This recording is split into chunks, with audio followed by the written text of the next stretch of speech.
Christmas అనగా రెండు పదాల కలయిక అని చెప్తూ వస్తున్నాను. క్రిస్మస్లో క్రీస్తున్నాడు, అలాగే మాస్ అంటే ఆరాధన, దేవుని ఆరాధించటమే క్రిస్మస్. అయితే ఈరోజు క్రిస్మస్లో మనం ఎలా ఉండాలి, క్రిస్మస్ అంటే ఏంటి, మనం ఏమై ఉండాలో కొన్ని విషయాలు ఈరోజు మనం నేర్చుకుందాం. క్రిస్మస్ అనగా ఆరాధన, అంటే ఆరాధనలో ఏముండాలంటే దేవుని స్తుతించటం అనేది ఉండాలి. దానికి స్తోత్రం చెప్దాం. హల్లెలూయా. చూడండి, ఇక్కడ మనం చదువుకున్న మాటలో పరలోక సైన్య సమూహం ఏం చేస్తా ఉంది అంటే దేవుని స్తుతిస్తుంది. యెషయా గ్రంథం 6వ అధ్యాయంలో పరిశుద్ధుడు పరిశుద్ధుడు పరిశుద్ధుడు అని దేవదూతలు దేవుని స్తుతిస్తూ ఉన్నారు. ఆ దేవదూతలకి ఎన్ని రెక్కలు ఉంటాయంట? అక్కడ 6 రెక్కలు ఉన్నాయంట. 2 రెక్కలు ఏం చేస్తాయంట? కళ్ళను కప్పుకుంటే, 2 రెక్కలు తమ కాళ్ళను కప్పుకుంటే, మరొక 2 రెక్కలతో ఊపుతూ ఉంటాయి. దానికి స్తోత్రం చెప్దాం. హల్లెలూయా. అయితే నోటితో అవి ఏం చేస్తూ ఉన్నాయంటే దేవుని మహిమపరుస్తూ ఉన్నాయి. మనం దేవుని సన్నిధిలో మనం కూడా ఏం చేయాలంటే చక్కగా మన దేహాన్ని మనం కప్పుకోవాలి. మనం దేవుని సన్నిధిలో ఎలా పడితే అలా ఉండడానికి వీల్లేదు. దేవదూతలే తమ కాళ్ళను కప్పుకుంటున్నాయి అంటే మనం ఎలా ఉండాలి? దేవుని సన్నిధిలో జాగ్రత్తగా ఉండాలి. సరే, ఈ మాటను బట్టి నేను అంటాను, క్రిస్మస్ అనగా దేవుని ఆరాధించటం, స్తుతించుట, లేకపోతే స్తోత్రము చేయుట. మన నోట ఎప్పుడైతే దేవుని స్తుతి ఉంటుందో మన నోట్లో నుంచి వ్యర్థమైన మాటలు రాకుండునుగాక. ఎప్పుడైతే మన నోట్లో దేవుని మాటలు ఉంటాయో అప్పుడు వ్యర్థమైనవి రావడానికి మనం భయపడతా ఉంటాం. దానికి స్తోత్రం. హల్లెలూయా. కాబట్టి మన నోట దేవుని స్తుతి ఉండాలి, మన నోట దేవుని మాటలు ఉండాలి. చూడండి, క్రిస్మస్లో, ఆ మొదటి క్రిస్మస్లో ఎవరు దేవుని స్తుతించారు అంటే నేను అంటాను, ఆ ఆత్మతో సత్యముతో మనం ఎప్పుడైతే దేవుని ఆరాధిస్తామో అదే క్రిస్మస్. అలాగే ఈ మాటను బట్టి నేను అంటాను, పరలోక దేవదూతలు ఏం చేస్తామనంటే దేవుని స్తోత్రం చేస్తూ ఉన్నాయి. ఈరోజు క్రిస్మస్ అంటే అర్థం ఏంటంటే స్తోత్రం చేయటం. దానికి స్తోత్రం చెప్దాం. హల్లెలూయా. దీనికి మరొక మాట చెప్పాలంటే స్తుతించుట. క్రిస్మస్ అనగా ఈరోజు 4 అర్థాలు చెప్తాను, భావాలు చెప్తాను, జాగ్రత్తగా విన్నాం. క్రిస్మస్ అంటే మొదటి భావం ఏంటంటే ఆరాధించుట, దాన్ని స్తుతించుట అన్నారు. మన నోట ఏముండాలంటే స్తుతి ఉండాలి. మొదటి క్రిస్మస్ లో ఎవరెవరు దేవుని స్తుతించారు, వారు ఎలా స్తుతించారో కొన్ని విషయాలు చెప్తాను, జాగ్రత్తగా వినండి. లూకా సువార్త 1వ అధ్యాయంలో 46వ వాక్యానికి మనం చదివితే అక్కడ మరియా స్తుతిస్తా ఉంది. ఏమంటుందంటే చూడండి, 46, నా ప్రాణము ప్రభువుని ఘనపరుస్తుంది, ఆయన తన దాసురాలి దీనస్థితిని కటాక్షించెను, నా ఆత్మ నా రక్షకుడైన దేవుని యందు ఆనందించెను, సర్వశక్తిమంతుడు నాకు గొప్ప కార్యములు చేశాను. దేవునికి స్తోత్రం చెప్దాం. హల్లెలూయా. ఆమె ఎలా దేవుని స్తుతిస్తుంది, ఎలా దేవుని మహిమపరుస్తుంది అంటే ఆమె అంటున్నటువంటి మాట ఏమంటుందంటే నా ప్రాణము ప్రభువుని ఘనపరుస్తుంది. మనం ఆలోచిస్తే మరియ గర్భములో నుంచే యేసుక్రీస్తు వారు ఈ లోకానికి వచ్చారు. అయినా తన గర్భములో నుంచి వచ్చారని చెప్పి తన బిడ్డగానే అంతవరకు ఆగిపోలేదు. కానీ ఆమె తన గర్భములో నుండి వచ్చినటువంటి వ్యక్తిలో ఏం చూస్తా ఉందంటే ప్రభువుని చూస్తా ఉంది. ఈరోజు మన జీవితాల్లో కూడా మనం ప్రభువును గణపరిచే వారంగా ఉండాలి. అందుకనే ఆ సర్వశక్తిమంతుడు నాకు గొప్ప కార్యం చేశాడు. ఈ మాటను బట్టి నేను అంటాను, ఏమంటానంటే నా ప్రాణం ప్రభువుని గణపరుస్తుంది. మనం కూడా దేవుని ఘనపరుచుదుముగాక. కాబట్టి మనం దేవుని మహిమపరుస్తూ ఉండాలి. మన నోట ఎప్పుడు దేవుని మహిమ, దేవుని స్తుతి, దేవుని మహిమపరచటం అనేది మనం ఎప్పుడు చేయవలసినటువంటి పని. ఈరోజు మన జీవితాల్లో ప్రతి ఒక్కరి నోట ఏముండాలంటే స్తుతి ఉండాలి. మరియ దేవుని స్తుతిస్తూ ఉంది. యాజకుడైన జకరియా కూడా దేవుని స్తుతిస్తూ ఉంటాడు. చూడండి 67వ వాక్యంలో,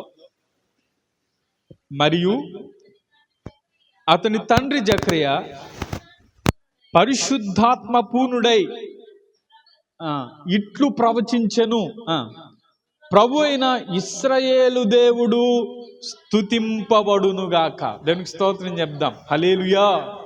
చూడండి ఆ మాటలు అంటాడు, ఆయన తన ప్రజలకు దర్శనమిచ్చి వారికి విమోచన కలగచేసెను. చాలా ఈ మాటలో ఆయన తన ప్రజలకు దర్శనమిచ్చాడు. ఆయన ప్రత్యక్షతను ఈ భూమి మీదకి తెలియచేస్తా వచ్చాడు. అందుకనే ఆ దర్శనమిచ్చిన దాన్ని బట్టి ఆయన అంటున్నాడు కదా, ప్రభు అయిన ఇశ్రాయేలు దేవుడు స్తుతింపబడునుగాక. యాజకుడైన జకరియా దేవుని ఏం చేస్తున్నాడంటే స్తుతిస్తూ వస్తున్నాడు. ఇక్కడ ముగ్గురు స్తుతించడం చెప్పాను. ఒకటి పరలోక దేవదూతలు దేవుని స్తుతించి, 2 మరియా దేవుని స్తుతించి, 3 జకరియా యాజకుడైన జకరియా దేవుని స్తుతిస్తూ వచ్చారు. ఇదే లూకాసు వార్త 2వ అధ్యాయం 20వ వాక్యం మనం చదివితే, అంతటా ఆ గొర్రెల కాపురులు తమతో చెప్పబడినట్లుగా తాము విన్న వాటిని కన్న వాటినన్నిటినీ గురించి దేవుని మహిమపరుచుచు స్తోత్రము చేయుచు తిరిగి వెళ్ళిరి. చాలండి. ఈ మాటలో ఏం కనబడతా ఉందంటే వారు దేవుని మహిమపరుచుచు స్తోత్రం చేస్తున్నారు. ఎవరు వీరు? గొర్రెల కాపరు. ఒకరోజు దేవుని దూత వారి దగ్గరకు వచ్చింది. దేవుని దూత వచ్చి వారితో మాట్లాడుతున్నటువంటి మాట, భయపడుకుడి, ఇదిగో ప్రజలందరికీ కలగబోవు మహా సంతోషకరమైన సువర్తమానం నేను మీకు తెలియచేస్తున్నాను. దావీదు పట్టణమందు నేడు రక్షకుడు మీ కొరకు పుట్టి ఉన్నాడు. దానికి ఇదే మీ కానవాలు. ఒక బిడ్డ పొత్తిగుడ్డలతో చుట్టబడి పశువుల తొట్టులో పరునుట మీరు చూస్తారు.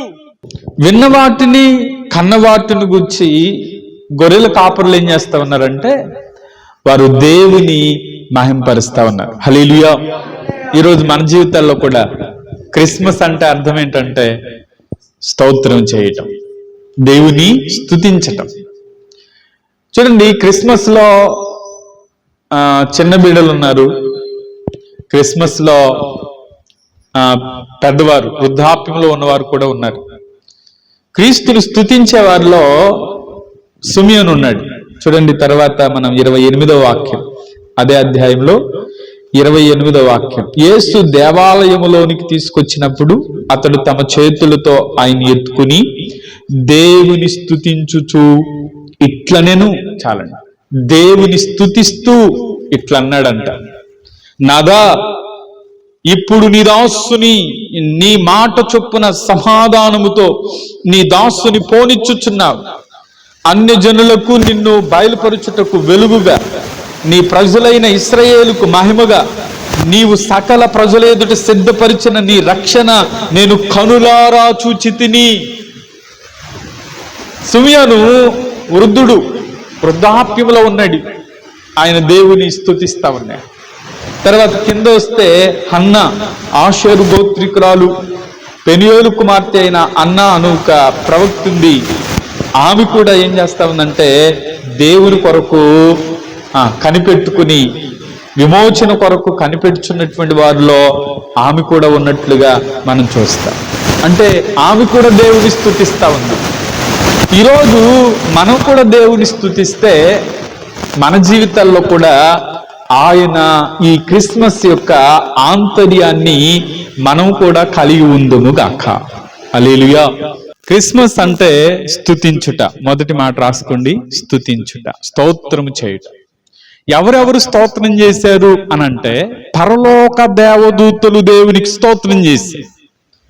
అలాగే మరియా దేవునికి స్తోత్రం చేసింది. యాజకుడైన జకరియా దేవుని స్తుతించాడు. అలాగే గొర్రెల కాపరులు దేవుని స్తుతించారు. అలాగే సుమియోను దేవుని స్తుతించాడు. హన్నా దేవుని స్తుతించింది. అలాగే మనము కూడా మన నోట స్తుతి ఉండునుగాక. 4 విషయాలు చెప్తాను జాగ్రత్తగా.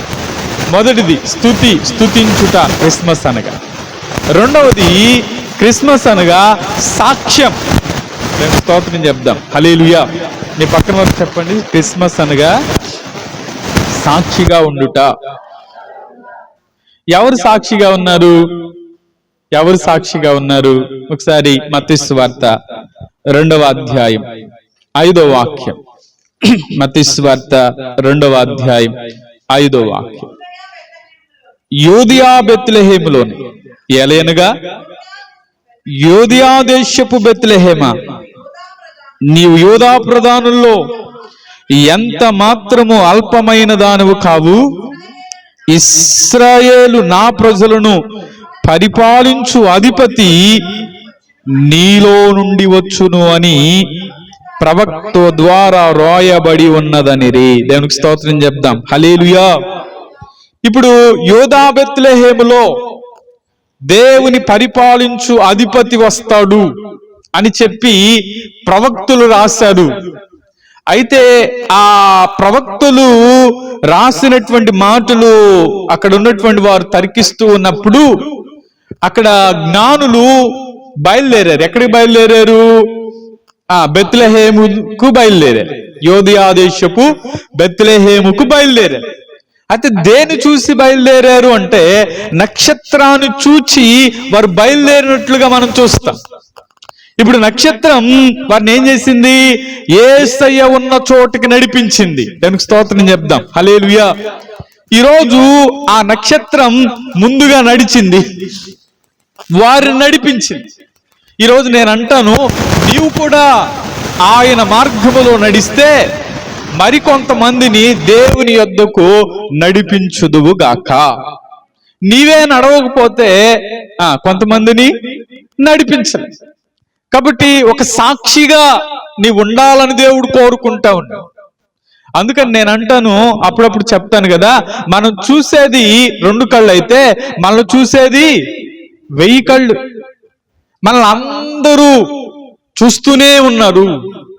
మన సాక్ష్యం ఏమై ఉన్నది? మన ముందు ఒకవేళ పొగిడిన మన వెనకాల మనం తిట్టుకున్నారు అంటే మనం బాలేదు అని అర్థం. ఏమంటారు? కొంతమంది మనుషుల ముందేమో పొగడతారు, వెనకాల తిట్టుకుంటారు. ఇప్పుడు సమరీ స్త్రీ ఉంది. సమరీ స్త్రీ ఏం చేసింది? ఆ ఊరికి వెళ్ళింది. వెళ్ళి అనేక మందిని, నేను ఎవరిని చూశానంటే నేను ప్రవక్తను చూశాను అని. ఎవరిని చూశానని చెప్పింది? ప్రవక్తను కనుగొన్నాను. ఇప్పుడు ప్రవక్తను చూశాను అనగానే అనేక మంది వచ్చారు. వచ్చిన తర్వాత వారన్న మాట చదువుతారా? ఒకసారి యోహాను సువార్త 4వ అధ్యాయంలో వారన్న మాట చెప్తున్నాను, జాగ్రత్తగా వినండి. 4వ అధ్యాయంలో మీరు ఒకసారి 41వ వాక్యం చదువుతారా?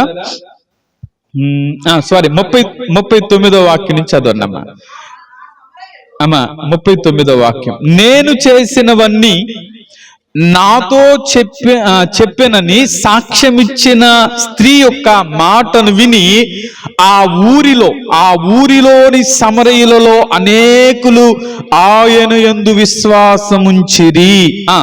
ఆ సమరయులు ఆయన యొద్దకు వచ్చి తమ యొద్ద ఉండమని ఆయన వేడుకొనిరి గనుక ఆయన అక్కడ 2 దినాలు ఉండెను. ఆయన మాటలు విన్నందున ఇంకా అనేకులు నమ్మి ఆ స్త్రీని చూచి, ఇక మీదట నీవు చెప్పిన మాటలను బట్టి కాక మా మట్టుకు మేము విని ఈయన నిజముగా లోకరక్షకుడని తెలుసుకొని నమ్ముచున్నామనిరి. దేవునికి స్తోత్రం చెప్దాం. హల్లెలూయా. చూడండి, నేను చేసినవన్నీ నాతో చెప్పినటువంటి వ్యక్తిని చూపిస్తాను అని చెప్పగానే ఇప్పుడు ఆయన ప్రవక్త అని ఆ సమరయ స్త్రీ గుర్తించింది, వెళ్ళింది, వారిని తీసుకువెళ్ళింది. అయితే వెళ్ళిన తర్వాత అనేకులు ఆయన యందు విశ్వాసం ఉంచారు. ఆ విశ్వాసం ఉంచినటువంటి వారు అంటున్నారు కదా, అయ్యా మా దగ్గర ఒక 2 దినాలు ఉన్నాయా, మా దగ్గర కొన్ని దినాలు ఉన్నాయి అంటే, యేసయ్య వారి మధ్యలో 2 దినాలు ఉన్నాయి. 2 దినాలుండి యేసయ్య వారికి ఏం చెప్పి ఉండొచ్చు? ఆయన బోధ చేశారు, ఆయన మార్గాన్ని గురించి తెలియచేశారు, ఆయన ఆ పరలోక రాజ్యమును గురించి తెలియచేశారు. అక్కడ రాయబడలేదు కానీ ఆయన అనేక మాటలు వారితో పంచుకున్నారు. ఒకవేళ యేసయ్య రాసినటువంటి చెప్పిన అన్ని పదాలు చెప్పాలంటే పరిశుద్ధ గ్రంథం సరిపోయేది కాదు. కొండ మీద ప్రసంగం 3 అధ్యాయాలు ఉంది.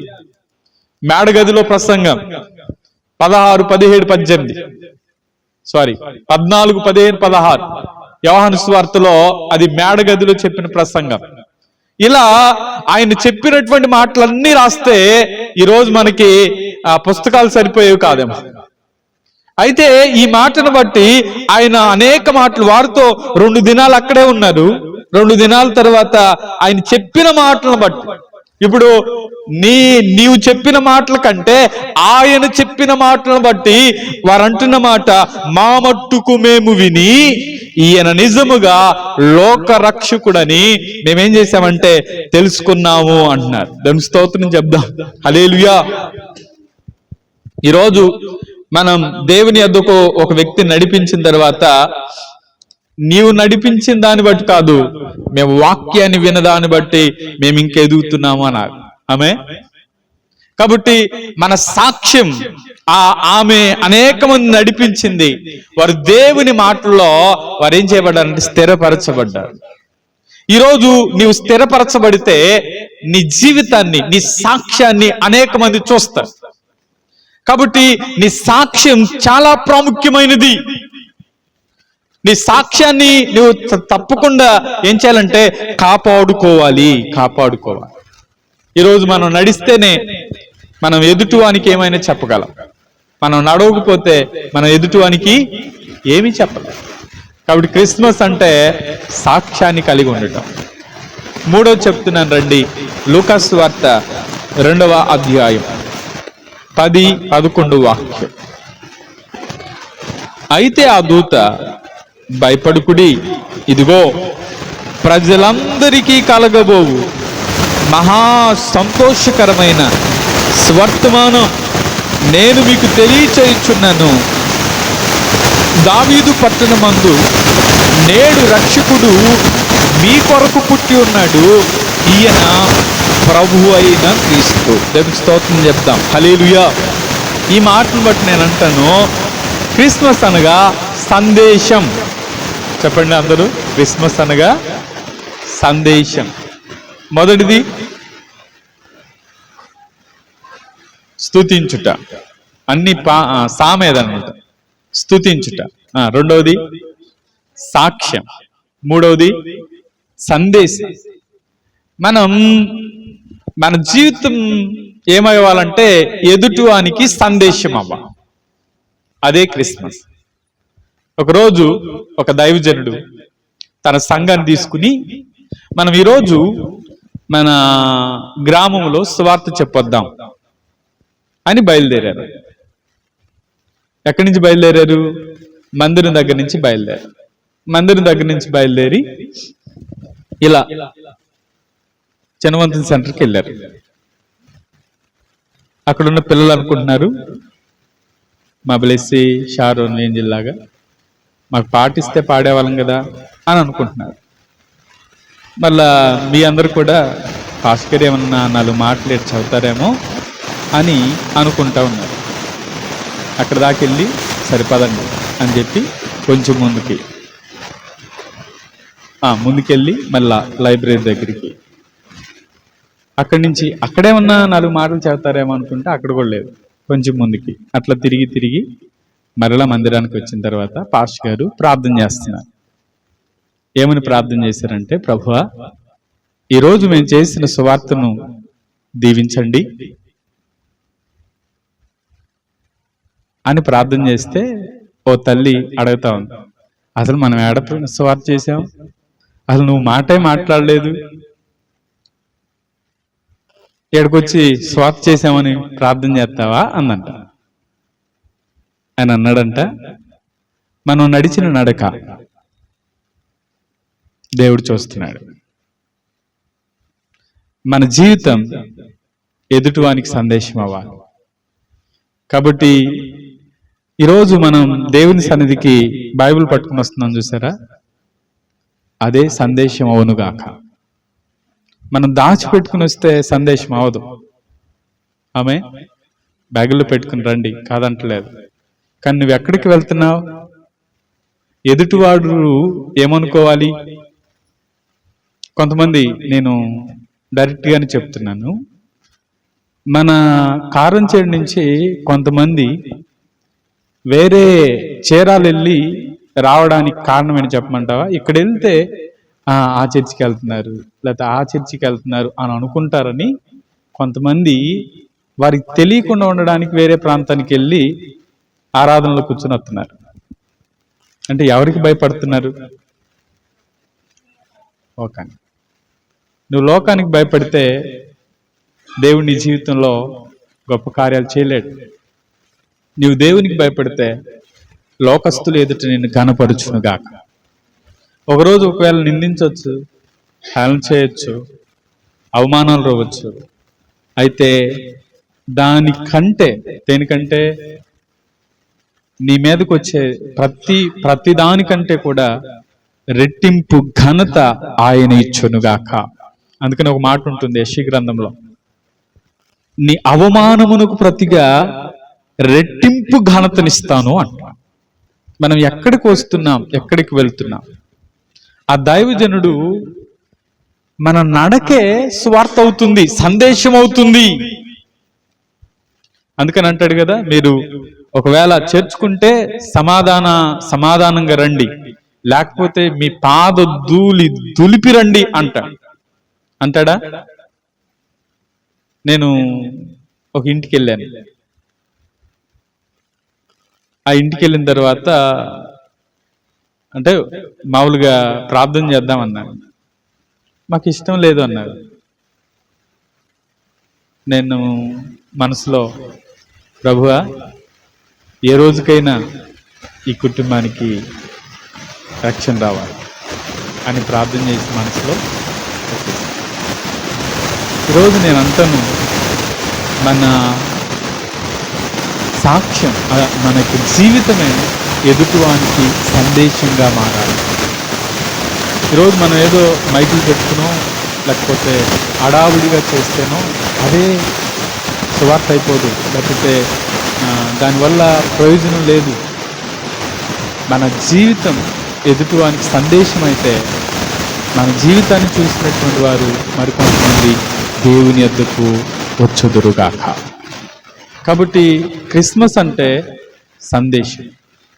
1 స్తుతించుట, 2 సాక్ష్యం, 3వది సందేశం, 4 చెప్తున్నాను. 4వది ఏంటంటే సమర్పణ. చెప్పండి, సమర్పణ. జ్ఞానులు ఏం సమర్పించారు? బంగారం, బోళం, సాంబ్రాణి. మనం బంగారాన్ని, నాకు తెలుసు మన పరిచయలో బంగారాన్ని ఇచ్చిన వాళ్ళు కూడా ఉన్నారు. దేవునికి స్తోత్రం చెప్దాం, హల్లెలూయా. కానుక పెట్టిలో వేసిన వాళ్ళు కొంతమంది, పరిచర్య కొరకు ఇచ్చిన వాళ్ళు కొంతమంది. నేను దీన్ని మీ ముందు చెప్పాలి. పరిచర్యలో ఆనాడు జ్ఞానులే కాదు, ఈనాడు దేవుని బిడ్డలు కూడా సమర్పణతో ఉన్నారు. నేను అంటాను, బంగారాన్ని, వారి సాంబ్రాన్ని, గోళాన్ని ఇచ్చారు. అయితే మనం ఈరోజు ఏం ఇవ్వాలంటే సజీవ యాగముగా మన శరీరాలు దేవునికి సమర్పించాలి. స్తోత్రం చెప్తామా? హల్లెలూయా. అందుకని రోమపత్రిక 12వ అధ్యాయం మొదటి వాక్యం. రోమపత్రిక 12వ అధ్యాయం మొదటి వాక్యం.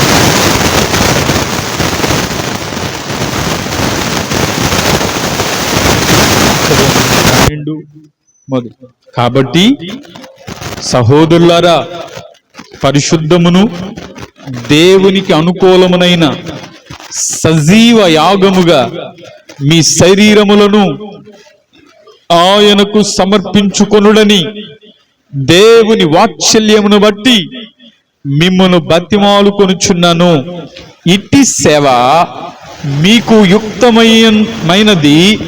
మీరు ఈ లోక మర్యాదను అనుసరింపక ఉత్తమమును అనుకూలమును సంపూర్ణమునయున్న దేవుని చిత్తమేదో పరీక్షించి తెలుసుకొనున్నట్లు మీ మనస్సు మారి నూతన మగుట వలన రూపాంతరము పొందుడి.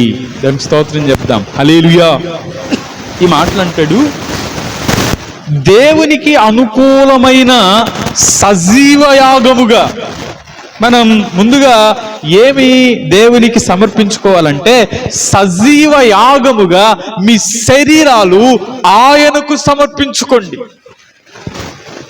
మనం కానుకలు ఇవ్వటం మంచిదే, అందుకని అంటాడు కదా, ప్రథమ ఫలమే కానీ, దశమ భాగమే కానీ, లేకపోతే మొదటి అర్పణలే కానీ అవి దేవునికి ఇవ్వవలసినవే. అయితే ముందుగా, వాటికంటే ముందుగా సజీవ యాగముగా మిమ్మును ఆయనకు సమర్పించుకోండి. ఇప్పుడు మన దేహం వచ్చింది అంటే మన చేతులు మన స్వాధీనంలో ఉంటాయి, మన నోరు మన స్వాధీనంలో ఉండేది, అందుకనే బాడీ ప్రజెంట్, కొంతమంది మైండ్ ఆప్షన్. అంటే బాడీ ఎక్కడే ఉండేది కానీ మైండ్ ఎక్కడ ఉంటే ప్రయోజనం ఉండిద్దా? ఉండదు. ఈరోజు మనం సజీవ యాగముగా మన శరీరాలు దేవునికి సమర్పించుకోవాలి. సజీవ యాగముగా మనం దేవుని మహిమపరచాలి. అందుకనే మన సమర్పణ ఒక పాట ఉన్నది కదా, నీ ధనము నీ ఘనము ప్రభు యేసుదే, నీ దశమా భాగము నీయ వెనుదీద్దువా వెనుదీద్దువా. నీ ధనము నీ ఘనము ప్రభు యేసుదే, నీ దశమా భాగము నీయ వెనుదీద్దువా వెనుదీద్దువా. పాడి పంటలు తీయగా కూడు గుడ్డకు దయచేయగా, పాడి పంటలు ప్రభువు నీకీయగా కూడు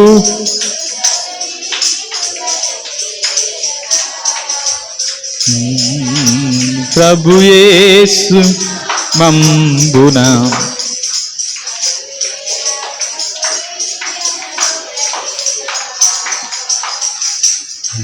నీ ధనము నీ ఘనము ప్రభు యేసుదే, నీ దశమా భాగము నీయ వెనుదీద్దువా వెనుదీద్దువా. హల్లెలూయా. క్రిస్మస్ అనగా సమర్పణ. మనం దేవునికి మన సమయాన్ని ఎంత సమర్పించుకుంటున్నాం, దేవునికి అలాగే మన శరీరాన్ని సజీవ యాగముగా దేవునికి సమర్పించుకుంటున్నామా? కాబట్టి ఈరోజు మనల్ని మనం దేవునికి అప్పగించుకుందుముగా. అప్పగించుకోవటం అంటే సమర్పణ అంటే ఎలాంటిదంటే అది అప్పగించుకున్న తర్వాత తిరిగి తీసుకొని దాన్ని సమర్పణ దానికి స్తోత్రం చెప్తాం. హల్లెలూయా. ఏమంటారు? రాత్రి సావిత్రాలు మాట్లాడుతూ వచ్చారు, కల్పన వచ్చినాడు ఉన్నట్టు కదా, అర్పణ గురించి మాట్లాడారు. తిరిగి తీసుకొనిదే సమర్పణ. మనం దేవునికి కానుకిస్తాం, దేవుడు మరలా ఇస్తాడులేండి. అట్లా కాకుండా మనం ఇచ్చిన దాన్ని మరలా అది తీసుకుంటామా? దేవునికి ఇచ్చిన తర్వాత అది సమర్పణ. ఇప్పుడు మన సజీవ యాగముగా మన శరీరాలను దేవునికి సమర్పిస్తే మరలా మనం వాటిని ఎందుకు తీసుకోకూడదు? మరలా మన పనుల కోసం తీసుకోకూడదు. హల్లెలూయా. నేను అన్న మాట అర్థమైందా? ఇప్పుడు ఇది దేవుని సమయం. మనం ప్రతి ఆదివారం దేవుని సన్నిధిలో ఉండవలసిన సమయం ఇది. దేవుంది ఈ సమయం మనం దొంగిలించి ఇంకో దానికి వాడితే మనం సమర్పించుకున్నామా లేదా? మనం దాన్ని ప్రతిష్ఠించుకున్నాం కదా. ఆదివారాన్ని ఎంతమంది ప్రతిష్ఠించుకున్నారు?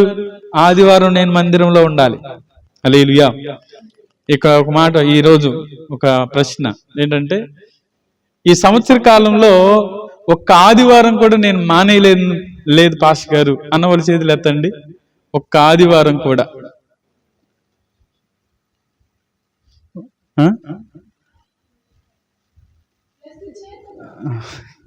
అంటే పాస్టర్ గారు అయితే వాళ్ళకి అదే పని కాబట్టి వాళ్ళు ఉంటారులే, కానీ మాకు అవసరం లేదంటారా?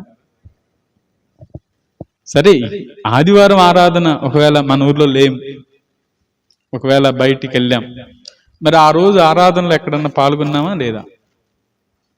దానికి స్తోత్రం చెప్దాం. హల్లెలూయా.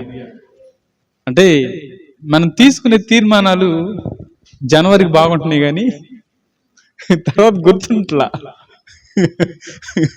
అందుకని తీర్మానాలు ఈయనలే ఈసారి కదా. జనవరి రోజు మాత్రం బైబిల్ చదువుతానని నాతో చెప్పిన వాళ్ళు ఎంతమంది కంటిన్యూ చేస్తున్నారు ఈరోజు? మొదటి రోజు మాత్రం కొన్ని మంచి మంచి తీర్మానాలు. నేను కూడా ఏమని, అది చెయ్యండి, ఇది చెయ్యండి, ఇలా ఆలోచించండి అని చెప్తున్నాను, కానీ చేయడానికి వచ్చేసరికి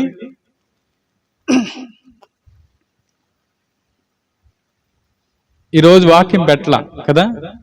వచ్చిందా?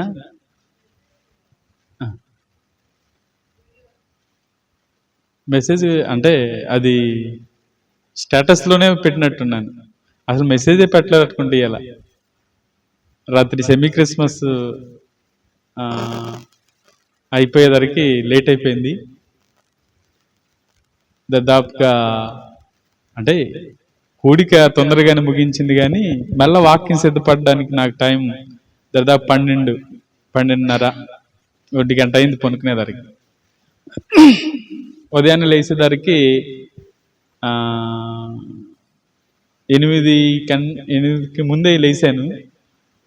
ఇక హడావుడిగా రెడీ అయిపోయి 9 గంటలకల్లా వెళ్ళిపోవాల్సి వచ్చింది మందిరాన్ని. కొన్నిసార్లు ఉంటాయి. అయితే మన తీర్మానం, మనం దేవుని సన్నిధిలో సజీవ యాగంగానే మన శరీరాలు సమర్పించుకుంటున్నామా?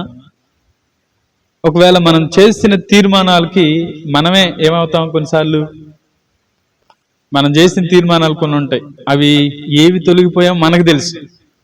ఎవరికి తెలుసు? ఇప్పుడు నేను ఒక తీర్మానం చేశా, ఆ తీర్మానాన్ని ఒకవేళ మీరేనంటే నాకే తెలుసు, ఒకవేళ తీర్మానాన్ని మీరితే మీకు తెలుసు. రెండోది, అసలు మొదట ఆయనకి తెలుసు, తర్వాత నీకు తెలుసు. నేను అంటాను, సమర్పణ. మనం దేవునికి మన సమయాన్ని, దేవునికి మన దానాన్ని, దేవునికి మన శరీరాన్ని, మన నోరుని, మన మాటలు, మన నోరు. కొంతమంది మాటలు వ్యర్థంగా వచ్చేస్తూ ఉంటాయి. మన నోట దేవుని స్తుతుంటే వ్యర్థమైన మాటలు రాకుండునుగాక. కర్లపల్లిలో ఇట్లాగే మెసేజ్ చెప్తూ దేవుని స్తుతిస్తూ ఉండాలి అని ఓ బాబుతో చెప్తా ఉంటే, ఈరోజు పాట పాడావు కదా, నీ నోట్లో నుంచి ఇక వ్యర్థమైన మాటలు రాకూడదు అంటే బూతులు మాట్లాడిన ఎవరన్నా ఉన్నారా అని అన్నా. అంటే ఒక్కడ మాత్రం తలకాయ తిప్పుతున్నాడు. బూతులు మాట్లాడడం ఎవరన్నా ఉన్నారా అంటే అందరు సైలెంట్గానే ఉన్నారు, ఒక్కడ మాత్రం ఇటు తిప్పుతున్నాడు. దాని అర్థం ఏంటి తెలుసా? దొంగ ఎవరు అంటే ఇదంటారే గుమ్మడికాయ, గుమ్మడికాయలు. మళ్ళీ ఇంకోసారి చెప్పండి. గుమ్మడికాయలు దొంగ ఎవరంటే భుజాలు తడుకున్నట్టుగా వాడు తలకాయ తిప్పుతున్నాడు అనమాట. అంటే ఆ నోట్ల నుంచి వస్తాయని నాకు తెలుసు, నేను కూడా వాడి వైపే చూస్తున్నా ఏం చెబుతాడా అని. మిగతా వాడు అందరూ సైలెంట్ గానే ఉన్నారు, కానీ ఈడు మాత్రం తల ఊపుతున్నాడు నేను మాట్లాడట్లేదని.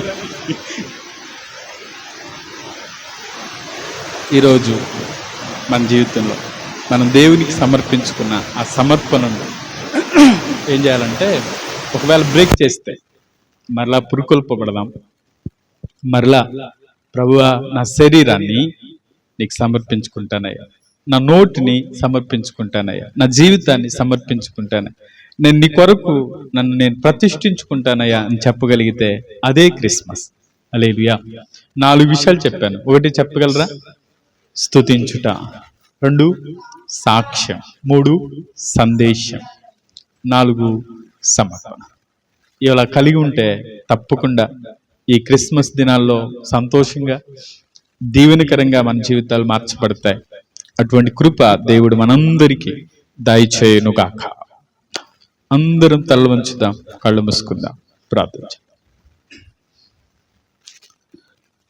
కృపగల తండ్రి, దయగలిగినటువంటి గొప్ప దేవానికి స్తోత్రాలు. ఈ ఉదయకాల సమయం నుంచి మాతో మీరుండి మమ్మల్ని నడిపిస్తున్నందుకై వందనాలు. వచ్చిన బిడ్డలందరినీ బలపరచండి. ఈ క్రిస్మస్ దినాల్లో ఒక్కొక్కరు స్తుతించేవారిగా, సాక్ష్యం కలిగిన వారిగా, సందేశాన్ని ఇచ్చేవారిగా, అలాగే మీ కొరకు సమర్పించుకుని ముందుకు నడిచేవారిగా ఒక్కొక్కరిని చేసి మహిమ పొందుకోమని వచ్చిన బిడ్డలందరినీ దీవించండి, కుటుంబాలను ఆశీర్వదించండి. ఈ దినం దేవ వాక్యం చేత మీ బిడ్డలను తృప్తిపరచండి. యేసు నామములో అడుగుచున్నాము తండ్రి, ఆమేన్.